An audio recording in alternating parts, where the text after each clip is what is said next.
इस वीडियो में हम सितंबर 2025 के मंथली करंट अफेयर्स के बारे में जानेंगे। भारत और थाईलैंड के बीच संयुक्त सैन्य अभ्यास मैत्री का 14वां संस्करण मेघालय के उमरोई में संपन्न हुआ है। इस अभ्यास की आयोजन तिथि 1 सितंबर से 14 सितंबर तक थी।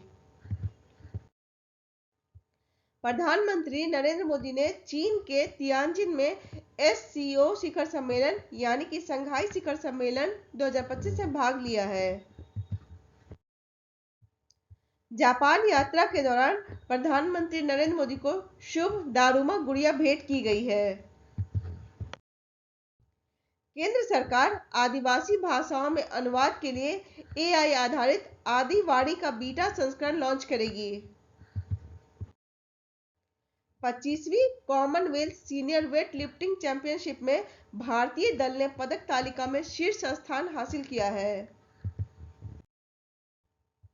Institute for Economics and Peace द्वारा जारी वैश्विक शांति सूचकांक 2025 में भारत को 115वां स्थान मिला है। राजस्थान का एजुकेट गर्ल्स एनजीओ 2025 का रेमन मैग्सेसे पुरस्कार जीतने वाला देश का पहला गैर सरकारी संगठन बना है। सात्विक और चिराग की जोड़ी ने बीडब्ल्यूएफ विश्व चैंपियनशिप में 2 बार कांस्य पदक जीतने वाली पहली भारतीय जोड़ी बनी है। भगवान श्री राम की 51 फुट ऊंची मूर्ति का कनाडा में उद्घाटन हुआ है। भारत और यूएसए के बीच संयुक्त युद्धाभ्यास का 21वां संस्करण अलास्का में संपन्न हुआ है। नई दिल्ली 17 साल के बाद वर्ष 2026 में विश्व बैडमिंटन चैंपियनशिप की मेजबानी करेगा। जम्मू कश्मीर के भद्रवाह में वार्षिक मेले पट उत्सव का आयोजन हुआ है। एपीडा ने 100 कृषि खाद्य स्टार्टअप्स को सहयोग देने के लिए भारतीय पहल लॉन्च की है। भारत का पहला स्वदेशी 32 bit micro processor Vikram 32 launch हुआ है। राष्ट्रपति द्रौपदी मुर्मू ने आदिवासी लोक पर्व करम पूजा की शुभकामनाएं दी हैं। नमूना पंजीकरण प्रणाली सांख्यिकी रिपोर्ट 2023 के अनुसार भारत का शिशु मृत्यु दर 25 है। अनुतिन चार्नविराइकुल ने थाईलैंड के नए प्रधानमंत्री के रूप में पदभार संभाला है। एशिया कप हॉकी चैंपियनशिप में भारत दक्षिण कोरिया को हराकर चैंपियन बना है। भारतीय फिल्म निर्माता अनुपर्णा रॉय ने 82वें वेनिस फिल्म समारोह में सर्वश्रेष्ठ निर्देशक का पुरस्कार जीता है। तमिलनाडु में ईवी रामास्वामी द्वारा शुरू किए गए आत्मसम्मान आंदोलन के 100 वर्ष पूरे हुए हैं। ओडिशा का देवरीगढ़ राज्य का तीसरा और देश का 59वां बाघ अभयारण्य बनेगा। असम का बोडोलैंड भूमि अभिलेखों का डिजिटलीकरण करने वाला देश का पहला आदिवासी परिषद बना है। यूएसए की मेजबानी में वर्ष 2026 का G20 शिखर सम्मेलन होगा। 8 सितंबर को अंतर्राष्ट्रीय साक्षरता दिवस मनाया गया है। इस दिवस की थीम है डिजिटल युग में साक्षरता को बढ़ावा देना। स्पेन के कार्लोस अल्कराज ने इटली के जेनिक सिनर को हराकर दूसरी बार यूएस ओपन का खिताब जीता है। केंद्रीय मंत्री जितेंद्र सिंह ने युवा उद्यमिता को बढ़ावा देने के लिए कैंपस टैंक प्लेटफॉर्म लॉन्च किया है। भारत और रूस का बहुपक्षीय संयुक्त सैन्य अभ्यास जपड़ 2025 शुरू हुआ है। एनडीए उम्मीदवार और महाराष्ट्र के राज्यपाल सीपी राधाकृष्णन भारत के 15वें उपराष्ट्रपति बने हैं। संविधान के अनुच्छेद 66 में उपराष्ट्रपति के निर्वाचन का प्रावधान है। भारत ने ओमान को हराकर पहली बार सीएफए नेशंस कप में कांस्य पदक जीता है। हिमाचल प्रदेश 99.3% साक्षरता दर के साथ चौथा पूर्ण साक्षर राज्य बना है। पूर्व अमेरिकी राष्ट्रपति बराक ओबामा ने नेटफ्लिक्स डॉक्यूमेंट्री अवर ओशंस के लिए तीसरा एमी पुरस्कार जीता है। अभिमन्यु मिश्रा विश्व चैंपियन डी गुकेश को हराने वाले सबसे कम उम्र के ग्रैंड मास्टर बने हैं। उत्तर प्रदेश के खुर्जा में दुनिया का पहला सिरेमिक अपशिष्ट पार्क शुरू हुआ है। पर्यावरण, वन एवं जलवायु परिवर्तन मंत्रालय के स्वच्छ वायु सर्वेक्षण पुरस्कार के तहत 10 लाख से अधिक की श्रेणी में इंदौर को शीर्ष स्थान मिला है। अल्बानिया भ्रष्टाचार से निपटने के लिए एआई मंत्री डायला को नियुक्त करने वाला दुनिया का पहला देश बना है। अल्बानिया की राजधानी तिराना है।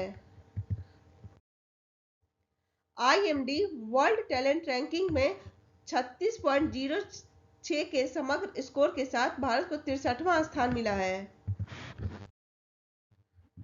पूर्व प्रधानमंत्री डॉक्टर मनमोहन सिंह को मरणोपरांत अर्थशास्त्र के लिए पीवी नरसिम्हा राव पुरस्कार से सम्मानित किया गया है।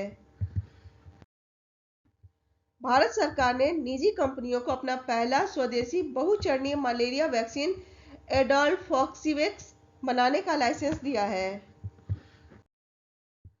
भारतीय नौसेना ने हरियाणा के गुरुग्राम में आईएनएस अरावली को नौसेना में कमीशन किया है। जैस्मीन लेम्बोरिया ने लिवरपूल में विश्व मुक्केबाजी चैंपियनशिप में 57 किलोग्राम वर्ग में स्वर्ण पदक जीता है। सुशीला कार्की ने नेपाल की पहली महिला प्रधानमंत्री के रूप में शपथ ली है।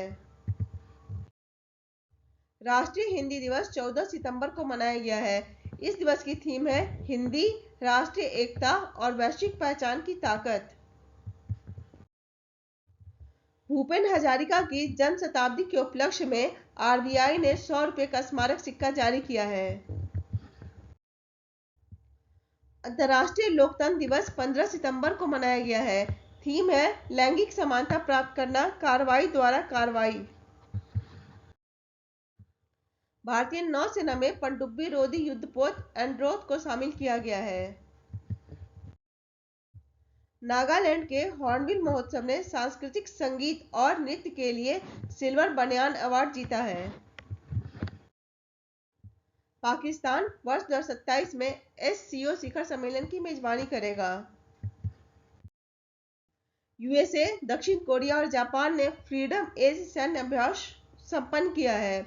इस अभ्यास का आयोजन स्थल दक्षिण कोरिया का जेजू द्वीप है और इस अभ्यास की आयोजन तिथि 15 से 19 सितंबर 2025 तक थी। बिहार के मुजफ्फरपुर ने छात्र नवाचार के लिए इंस्पायर मानक अवार्ड में शीर्ष स्थान हासिल किया है। विश्व ओजोन दिवस 16 सितंबर को मनाया गया है। थीम है विज्ञान से वैश्विक कार्रवाई तक। विश्व बौद्धिक संपदा संगठन द्वारा जारी वैश्विक नवाचार सूचकांक में भारत को 38वां स्थान मिला है। पहला स्थान स्विट्जरलैंड का है। 2024 में भारत का स्थान 39वां था। प्रधानमंत्री नरेंद्र मोदी ने मध्य प्रदेश के धार से स्वस्थ नारी सशक्त परिवार अभियान और राष्ट्रीय पोषण माह की शुरुआत की है। विश्व बांस दिवस 18 सितंबर को मनाया गया है। थीम है अगली पीढ़ी का बांस, समाधान, नवाचार और डिजाइन। पुडुचेरी शून्य मातृ मृत्यु दर प्राप्त करने वाला पहला केंद्र शासित प्रदेश बना है। हुमा कुरैशी को बुसान फिल्म फेस्टिवल में फेस ऑफ एशिया का पुरस्कार मिला है। मलयालम फिल्म अभिनेता मोहनलाल को 71वां दादा साहब फाल्के पुरस्कार 2023 से सम्मानित किया गया है। उन्हें 2019 में पद्म भूषण से भी सम्मानित किया गया था।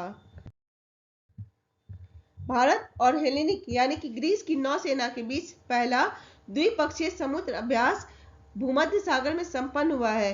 इस अभ्यास की आयोजन तिथि 18 सितंबर 2025 थी।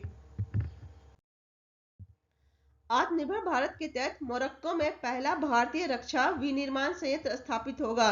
मोरक्को की राजधानी रबात है। आनंद कुमार वेल कुमार ने चीन में विश्व स्पीड स्केटिंग चैंपियनशिप में 42 किलोमीटर मैराथन में स्वर्ण पदक जीतने वाले पहले भारतीय बने हैं। भारतीय सेना ने राजस्थान के रेगिस्तान में अमोघ फ्यूरी अग्नि अभ्यास किया है। ई गवर्नेंस पर 28वां राष्ट्रीय सम्मेलन आंध्र प्रदेश के विशाखापट्टनम में शुरू हुआ है। अंतर्राष्ट्रीय शांति दिवस 21 सितंबर को मनाया गया है। इस दिवस की थीम अभी कदम बढ़ाएं, एक शांतिपूर्ण विश्व के लिए। बुर्किना फासो, माली और नाइजर ने अंतर्राष्ट्रीय आपराधिक न्यायालय से अपनी सदस्यता वापस ली है। 23 सितंबर को राष्ट्रीय आयुर्वेद दिवस मनाया गया है। प्रधानमंत्री नरेंद्र मोदी ने यहूदी समुदाय को रोश हसना नववर्ष की शुभकामनाएं दी हैं। न्यूजीलैंड और सऊदी अरब नई दिल्ली वर्ल्ड फूड इंडिया के भागीदार देश होंगे। ओस्मान डेम्बले और एताना बोनमार्टी को क्रमशः पुरुष और महिला वर्ग में वर्ष 2025 का बैलन डी'ओर पुरस्कार मिला है। ब्रिटेन के प्रधानमंत्री कीर स्टारमर को भारत ब्रिटेन मुक्त व्यापार समझौते के लिए लिविंग बीज पुरस्कार से सम्मानित किया गया है। भारत स्काउट्स एंड गाइड का 19वां राष्ट्रीय जम्बूरी उत्तर प्रदेश की मेजबानी में आयोजित होगा। भारत की जिनाली मोदी को UNEP young champions of the earth का पुरस्कार मिला है। हिमांशी टोकस जूनियर विश्व रैंकिंग में शीर्ष पर पहुंचने वाली पहली भारतीय जूडो खिलाड़ी बनी है। भारत की मेजबानी में पहली बार आईएसएसएफ जूनियर विश्व कप शुरू हुआ है। विश्व समुद्री दिवस 25 सितंबर को मनाया गया है। 2025 के लिए इस दिवस की थीम है हमारा महासागर, हमारा दायित्व, हमारा अवसर। विश्व पर्यटन दिवस 27 सितंबर को मनाया गया है। थीम है पर्यटन और सतत परिवर्तन। केरल में प्रवासियों के लिए पहली स्वास्थ्य और दुर्घटना बीमा योजना नोरका केयर शुरू की गई है। हिमाचल प्रदेश का शीत मरुस्थल यूनेस्को के विश्व जैव मंडल रिजर्व नेटवर्क में शामिल हुआ है। कर्नाटक के बीदर जिले ने जल शक्ति अभियान के तहत जल संचय जल भागीदारी का पुरस्कार जीता है। और बिहार के गोकुल जलाशय और उदयपुर झीलों को रामसर स्थलों की सूची में शामिल किया गया है।